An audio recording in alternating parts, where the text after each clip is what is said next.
Good morning. I'm Rob in my radiant rainbow glasses. Good to know that the church has not just one pair, but two pairs of radiant rainbow glasses. I'm happy and honored to be your worship host and to welcome our guest speaker and guest pianist, Jim Levinson. And I don't see necessarily anyone, but is there anyone here for the first time? We'd love to welcome you. Oh, wonderful. It's a delight to have those of you here with us in person. And Matt and Clay, do we have some folks who are here with us online? Yes, this morning we have Iona, Gary and Christy, and Trudy. Nice. Well, welcome to those on Zoom as well. For the two of you who are joining us, it's totally up to you, but it'd be nice to know your names if you'd like to stand and we could have a chance to welcome you.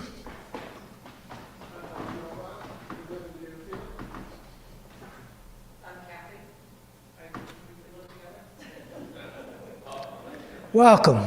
So nice to have you both with us.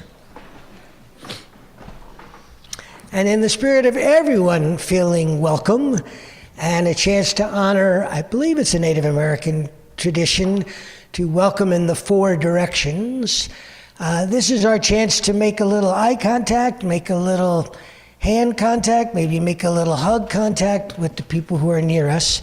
So if you can please stand as you're able and welcome each other in the four directions.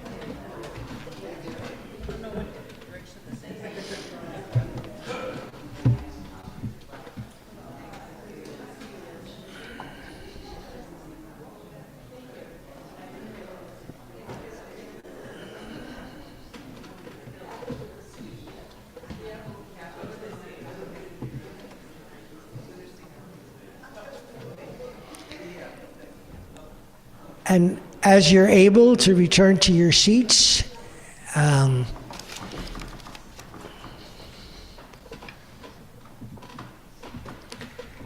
for our visitors from Deerfield, if you would like any additional information, you could ask any of us who are in leadership in the church. Anyone who is serving in a leadership role in the church, can you raise your hand? There's a couple behind you as well. And today and today only, there's no extra charge if you'd also like to pick up some pamphlets or other information that we have at the front of the church. I'm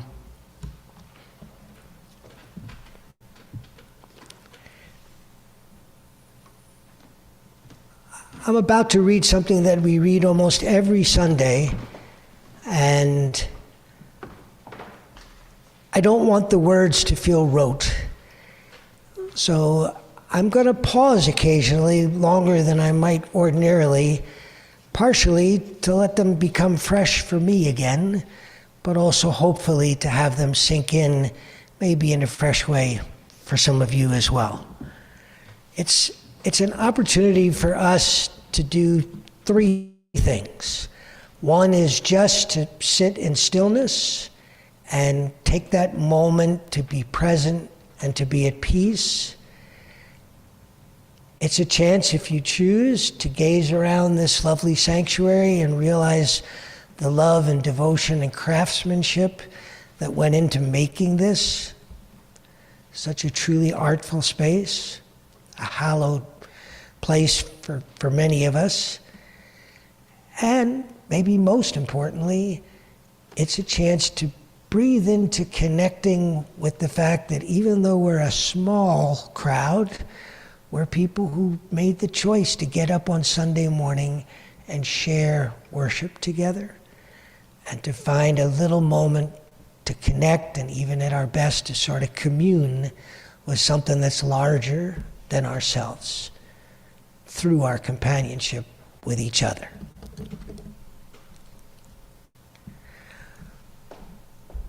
In the words of Reverend Kathleen McTeague, we come together this morning to remind one another to rest for a moment.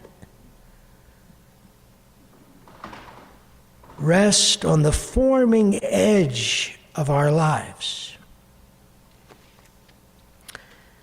To resist a headlong tumble into the next moment. And claim for ourselves awareness and gratitude. Taking the time to see in each other's faces the hope and faith that binds us in this congregation, this house of laughter and silence, memory, is hallowed by our presence here together. And in this spirit of quiet reflection, let today's prelude be like a passport to a place of deep peace and presence. Over to you, Jim.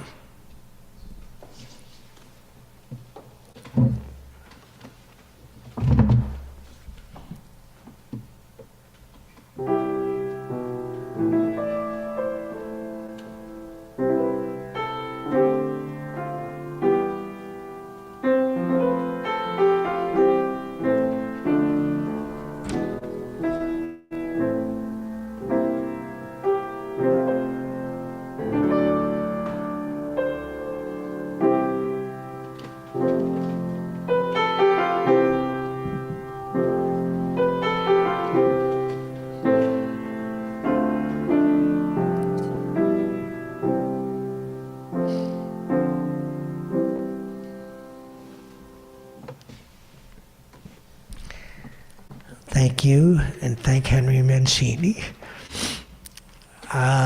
Jean, would you do me the honor of coming up and lighting the chalice? You can see the words that I'm about to read in your order of service. I invite you here, too, to see if any particular line really speaks to you, and let it be a little unexpected gift that showed up this morning when you arrived in this building for this service. Fire of the Spirit and the soul, sacred flame of kindful community, kindle our compassion and common purpose. In your hallowed glow of unity and clarity, burn brightly with the twin beacons of humility and forgiveness. Bind our different strands of faith in one long braid. Warm our hearts in a fellowship that sometimes flickers, but does not fade. And now if you'll join us in hymn number 360, Here We Have Gathered. Amen.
You'll also find in your order of worship our congregational covenant. And this one I don't want to do solo. So I'll read the first line, and then if we could please all read responsively the remainder of the covenant.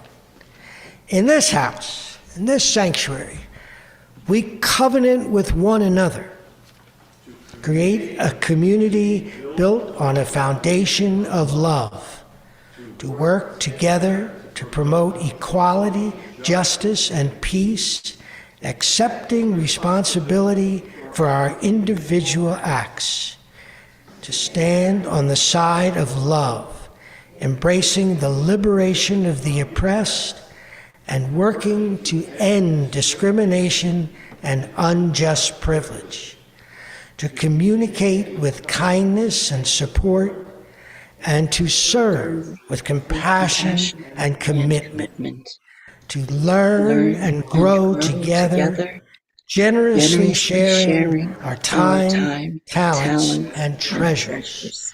You guys sound pretty good out there. Thank you for joining in, and thank you for as generously as you can chipping in, because this is the moment when we try to see if we can keep the lights on and the heat on by being generous with our contributions. Jim, is there some inspiring music that you can play that will bring out the philanthropic side of folks?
Thank you, brother.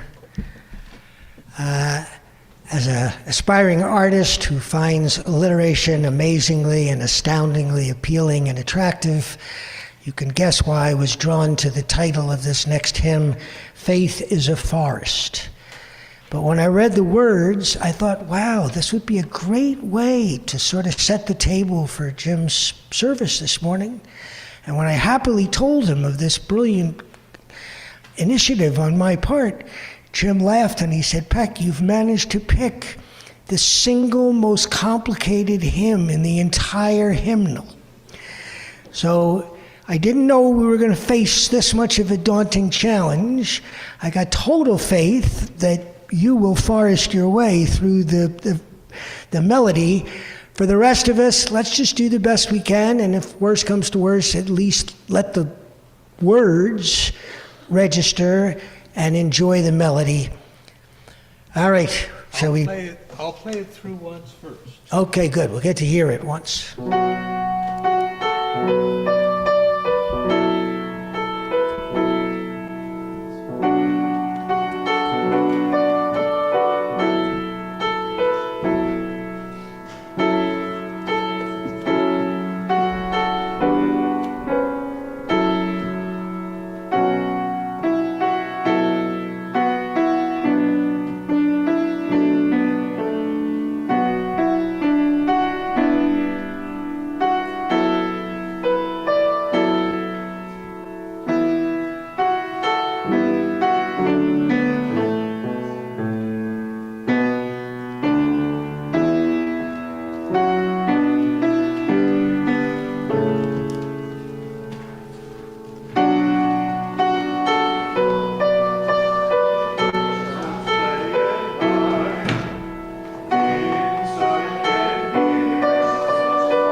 Bravo.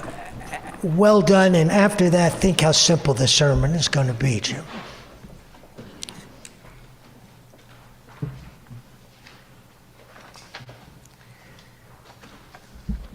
So, welcome, some folks who arrived late, but got front row seats anyway. See, sometimes life works out.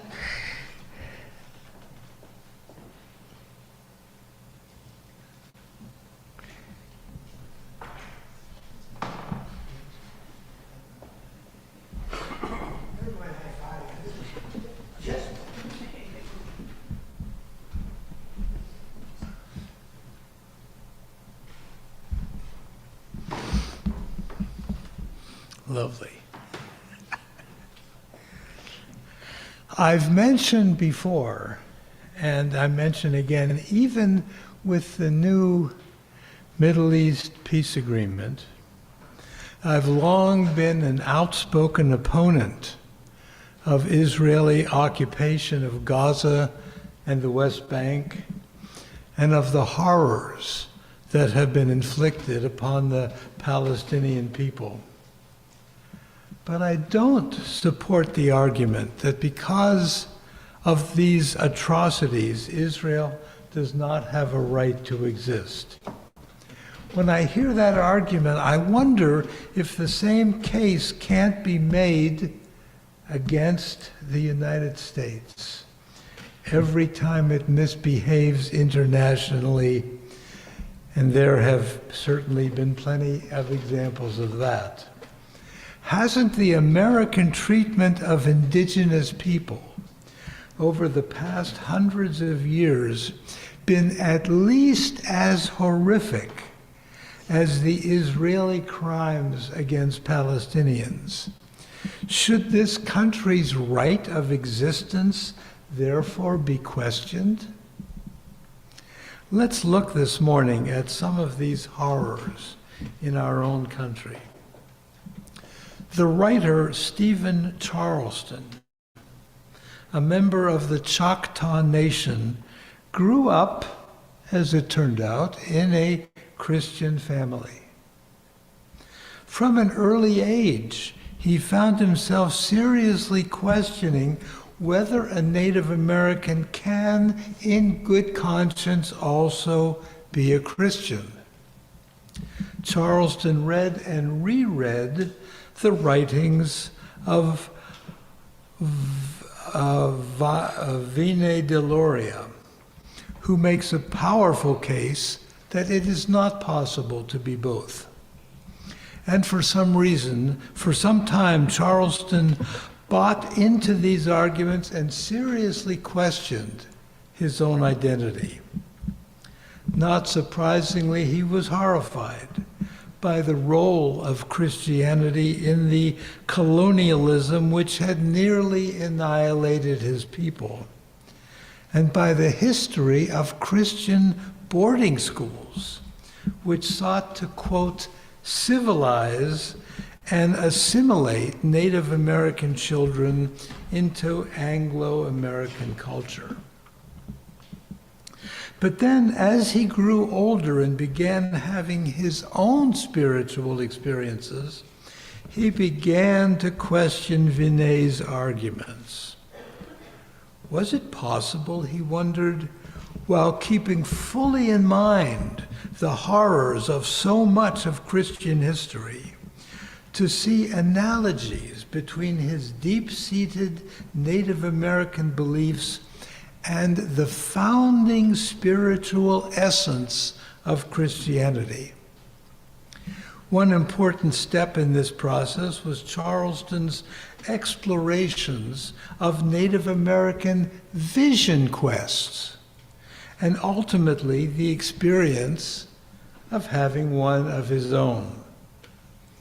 A vision quest is a supernatural experience in which an individual seeks to interact with a guardian spirit to obtain advice or protection. The quest itself typically involves going to an isolated location and engaging in prayer while foregoing food and drink. As Charleston continued to study, he recognized that Jesus himself had gone through a series of experiences which in every way constituted a true vision quest. These taking place in the wilderness, at Gethsemane, and at Golgotha. As in the Native American vision quest, Jesus, having taken solitary refuge away from his disciples, received messages through the medium of his senses, seeing things, hearing things, feeling things that had to be accepted as real. Charleston wrote a book entitled The Four Vision Quests of Jesus, and went on to become an Episcopal bishop. But he never for a moment abandoned any aspect of his Native American essence. Another connection between the two traditions which Charleston found compelling is the idea of apocalypse. In Christianity, the idea is expounded primarily in the book of Revelation, which describes the end times and God's final judgment. In more recent times, the idea of apocalypse has been raised in connection with global warming, mass shootings, and the possibility of nuclear war. For the native peoples of America, of North America, apocalypse was never a distant consideration, as they were attacked again and again by colonists and expansionists. Looking at this more closely, Charleston, in his book entitled We Survived the End of the World, identified 4 Native American prophets who spoke actively about the apocalypse and whose visions offered strategies to sustain and bring comfort to their people. Each of these prophets offered both warning and hope. Let's have a brief look at these 4. Ganeodio of the Seneca Nation believed that the culture of his people too often contributed to a malaise of dysfunctional behaviors and advocated personal responsibility on the part of the individual to build cohesion for the tribe's survival. Charleston's take on this for the present is that we need to move from our toxic individualism to a communal focus that values both liberty and the common good. Tenskwatawa of the Shawnee Nation created a, quote, Mecca for his people, which he named Prophet's Town, first in Greenfield, Ohio, and later in northwestern Indiana, gathering people from many tribes to live together in this city on a hill. Charleston argues that we need to build such communities today, both physical and also virtual, meaning carrying such a city within us, that offer a focus of purpose and of hope for diverse peoples. The third prophet of the apocalypse was Smohala of the Wanapum Nation, who urged his people to listen to what the earth has to say. He proposed that we live within a covenant triad of the Creator, the human community, and the earth, which he argued is also a living entity. Charleston picks up on this, making the case that the ultimate answer to our environmental crisis is not science, but love for the living world that sustains us. And the fourth prophet is Wovoka of the Paiute nation, who taught and promoted the ghost dance, a circle dance without drums, but with only a shared chant. It was a dance that fostered hope of a better day. And the tradition, maybe some of you remember, ended tragically at Wounded Knee, where the ghost shirts worn by some during the dance proved to be no protection from the bullets. Charleston argues, however, that the dance unified people in hope and that it challenges us all to pursue the long, hard work of reconciliation. Parenthetically, it is worth noting that in 1891, President William Henry Harrison awarded 20 medals of honor to soldiers who led that disastrous attack at Wounded Knee, an attack based on the scurrilous rumor that the ghost dance symbolized the planning of a war. A few years ago, General Lloyd Austin, Secretary of Defense in the Biden administration, ordered a review of the awarding of those medals, arguing that it may have been inconsistent with this nation's true values.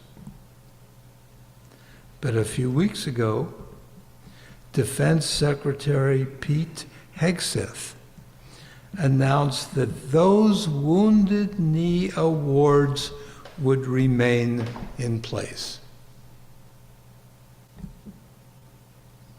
And finally, Charleston turns to the narratives of the Hopi people of the Southwest, which tell a story of a single humanity and the hope of a reconciliation not only among us all, but also with the Mother Earth who sustains us.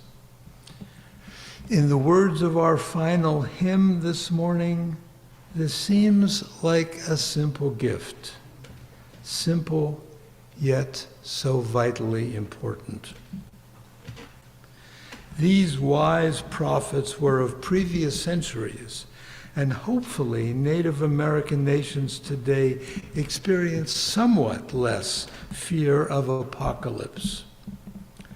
But horrific events in our country today and the seemingly unprecedented callousness we are seeing in our nation's capital call to mind these horrors that Native American communities experienced. Imagine this, and let me close with this bit of pertinent history. We go back to the presidency of Andrew Jackson.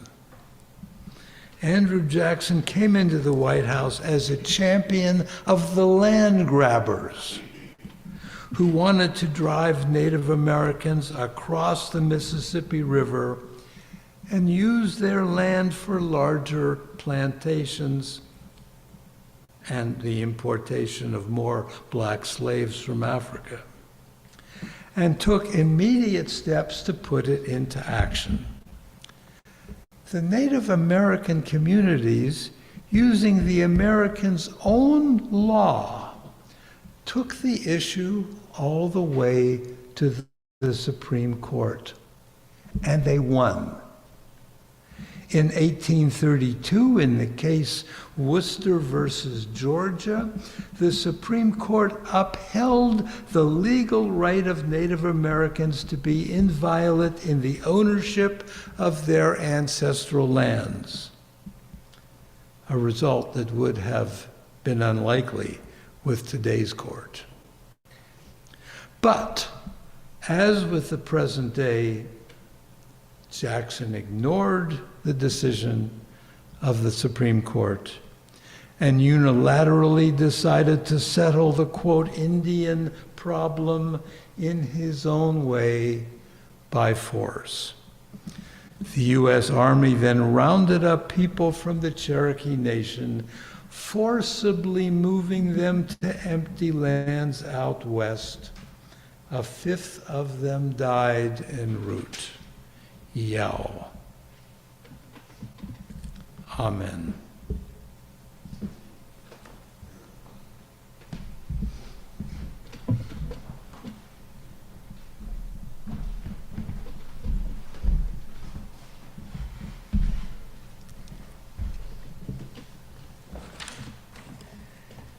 So I don't know about you, but I could use a good uplifting hymn right about now.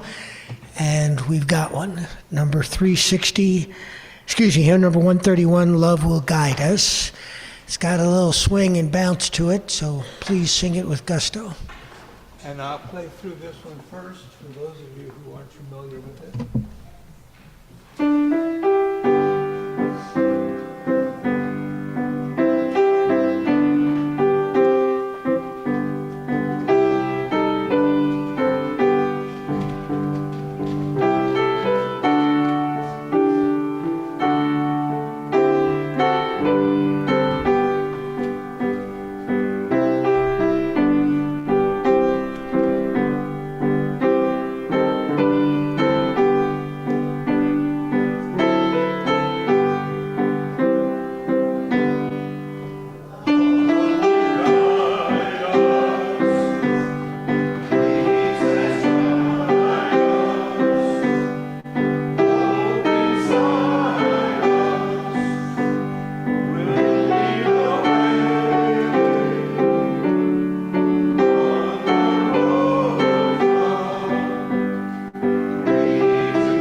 Amen.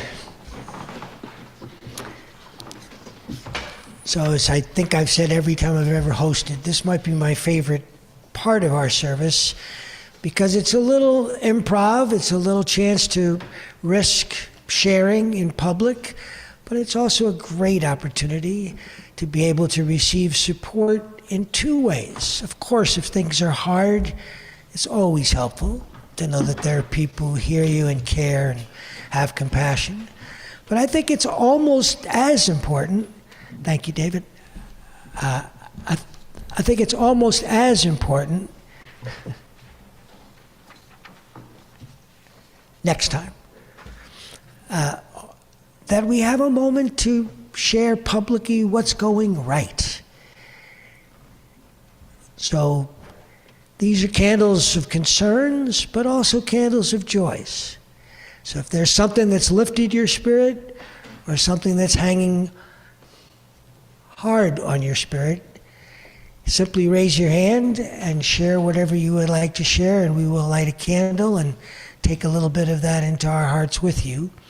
The only caveat is it's not about politics. It's not about announcements, and it's really helpful if you can try your best to keep it short and sweet. Okay, anybody like to light a candle right here? Oh, okay, I'll come around.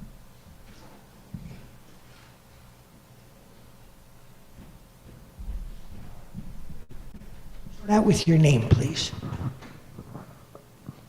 My name is Angel, and one of my joys is my mom has been trying to get pregnant for so long, and after so many months, God has finally blessed her with a baby. And one of my sorrows is my mom's depression has gotten worse, so if you could all just shine your light on her, that'd be great. Thank you, Angel. Been there myself. Who else has a candle? I'll be back down this way in a minute. I saw Andrew's hand first.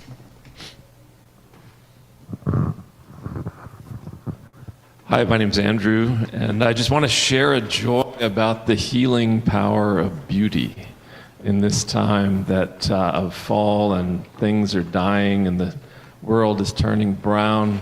In the midst of all that, it's also a tremendous time of seeding of the world. And there's, if you look, I got to go out to Williamstown and hike in the forest yesterday, and the flight of the milkweed is truly a miraculous thing. They're such amazing flyers and beautifully constructed with both purpose and designed to blow on the wind of chance of where they will wind up. But just to be able to witness that was a very deeply healing experience. Somewhere, someone is composing a classical sequel to The Flight of the Bumblebee with The Flight of the Milkweed. Okay.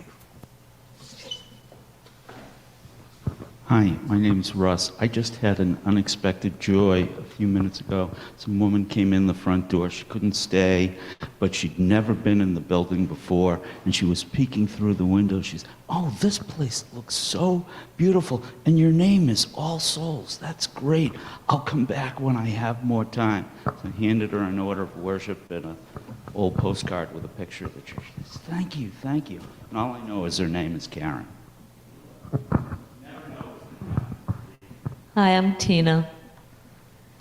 I just got reminded of all the little baby mulleins coming up this year in our yard because of they're biennial, so the ones that were blooming this year are done, but now there's all these little babies all over the place, and I just love mulleins, so that's a good sign. I'd like to light a candle for several people who are having some serious medical issues, including one resident where she's been in the hospital for a while, and another one who just broke 3 ribs. If you saw the like a captain's chest with the the metal corner, oh my God, it was just horrible. Sorry, but I'm also working on, we tweaked the meds, so I'm also getting really good at not taking on too many inanimate objects, and also letting go of a lot of inanimate objects. And that reminds me of one resident's phrase that he taught me of the natural cussedness of inanimate objects.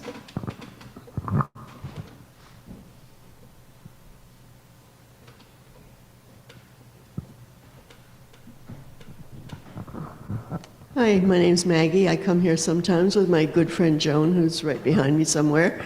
And this week she took me and Trudy, who I believe is with us on Zoom, off to an overnight trip to Maine.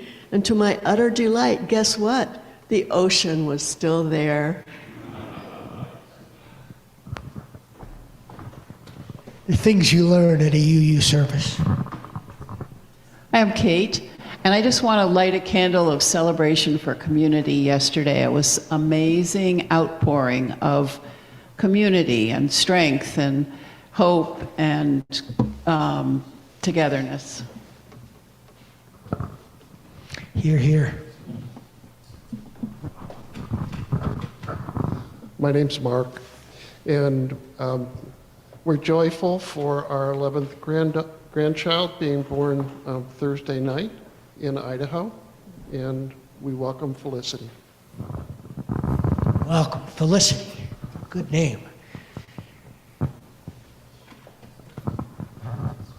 I'll be brave. My joy and my sorrow is sort of the same thing. I'm new to Greenfield, and I'm happy to be here because my children live here, and I have a grandchild here, and that's really, I'm happy to be near family. It was also very difficult to leave a community where I lived for like 50 years and had really deep connections there in another UU community. So, yeah, and that yesterday was really great to just see what Greenfield can do. So, thank you.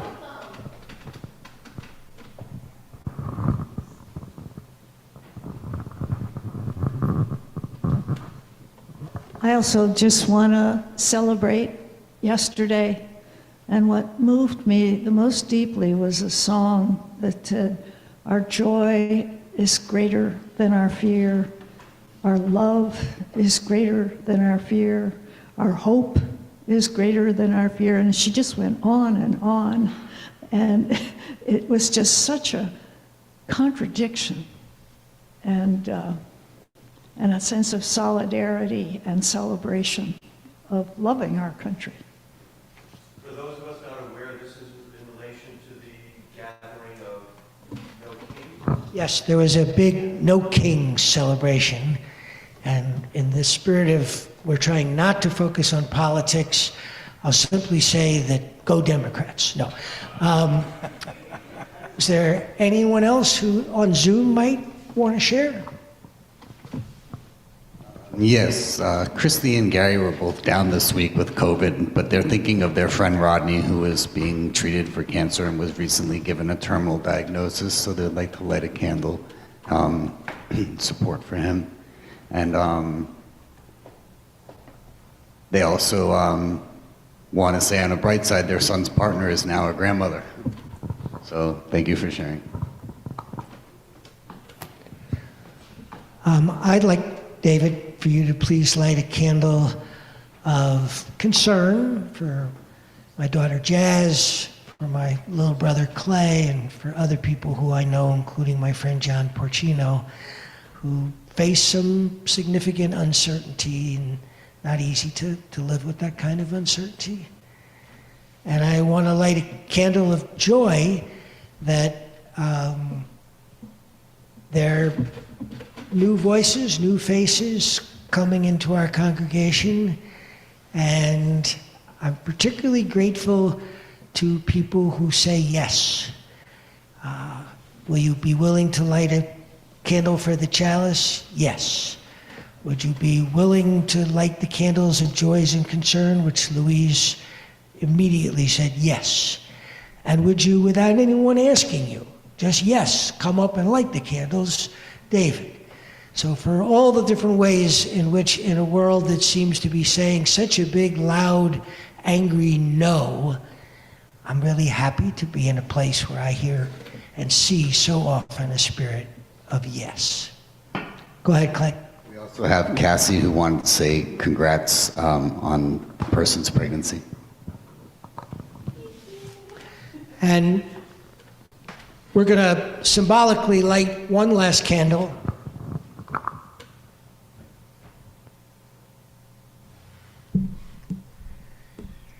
Representing sort of back to the ocean, all the things that can't come to the surface in terms of both the sorrows and the joys, but we know that there's much that has not been spoken, and we want to honor that part that has been unexpressed.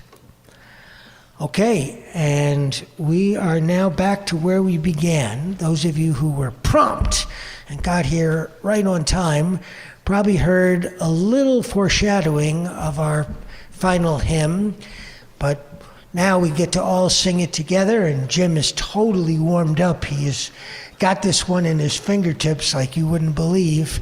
So please join us in hymn number 16, 'Tis a Gift to be Simple. And let's sing it through twice. We're going to sing it through twice, because that's what the pianists said to do.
So I'm going to invite Jim to make the long commute up here to share his benediction, and then make the reverse commute to play the postlude, because he is a man for all seasons.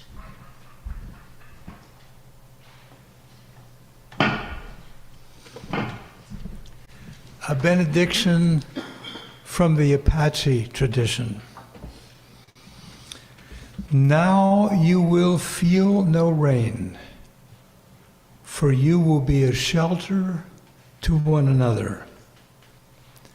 Now you will feel no cold, for you will provide the warmth of spirit to one another.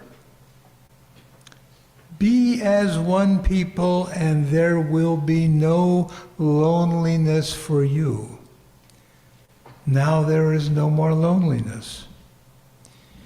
You are many persons, but you are united in the Spirit. Go now to your dwelling places, but continue your work of the Spirit. May your days be good, and may they be long on this earth. Amen.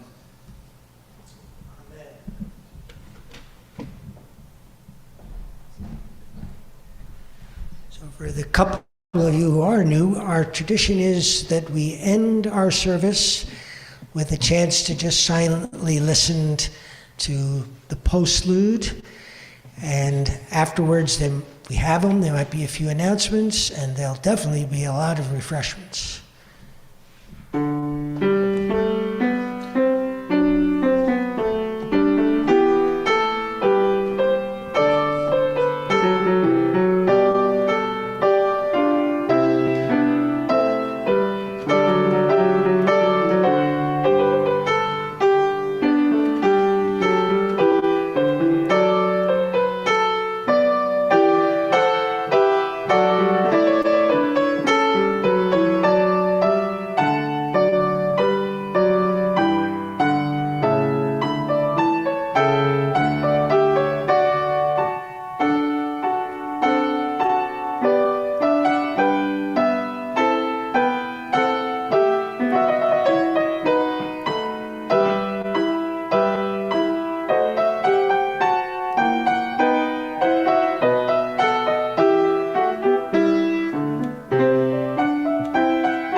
announcements that we feel would be helpful to share with the community. Hi. So I don't know if most of you might have gotten, if you want a church directory, we have fresh off the press church directories with contact information for the regular folks, shall we say. Don't have to be a member. And check the directory, make sure it's correct, because I'm sure there's at least one error. And secondly, on next Monday, the 27th, not this Monday, next Monday, there's going to be Cultivating Connections, a program by the Interfaith Council. It's going to be at Second Congregational Church. There's a flyer out there if you want to take a picture of it, and it starts at 6, potluck. I want to also give credit where credit is due. I think David had a big part in that directory. Thanks. I have a couple of announcements. Pam Kelly, who's a longtime member here, couldn't stay for the service, but she stopped in the entryway and she asked me to read this announcement about a workshop coming up in Greenfield. Let's see if I can get this straight. Tree measuring to address our climate crisis by measuring the carbon capture storage capacity of various species and sizes of trees and comparing them. If this is compelling to you, you can find out more by giving her a call. I have her number here, and see me after the service. Okay, the other announcement. I'm going away to a men's gathering next weekend. We have a talent show on Saturday night. I am writing a script. I need a spinner, you know, like from a board game, for the script. If anybody has one at home that I could borrow, let me know. I'll come to your house and get it from you. Doesn't matter how big or small it is. You must have a spinner. No, he doesn't. Okay. Thanks. Any other? Okay. Make me work for it, Andrew.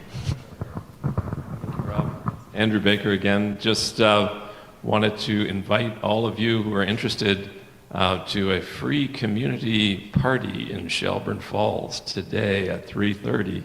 We are going to be celebrating the grand reopening of our newly renamed and renovated Shelburne Falls Theater at Memorial Hall. This is a project I've been working on for about 30 years, and we've come to the end of phase 2 of a 3-phase renovation project, and this is about the first major overhaul of the theater in about 100 years. So we're going to have music and comedy and a little history and fundraising all wrapped together. But 3:30 in downtown Shelburne Falls, right at the town hall.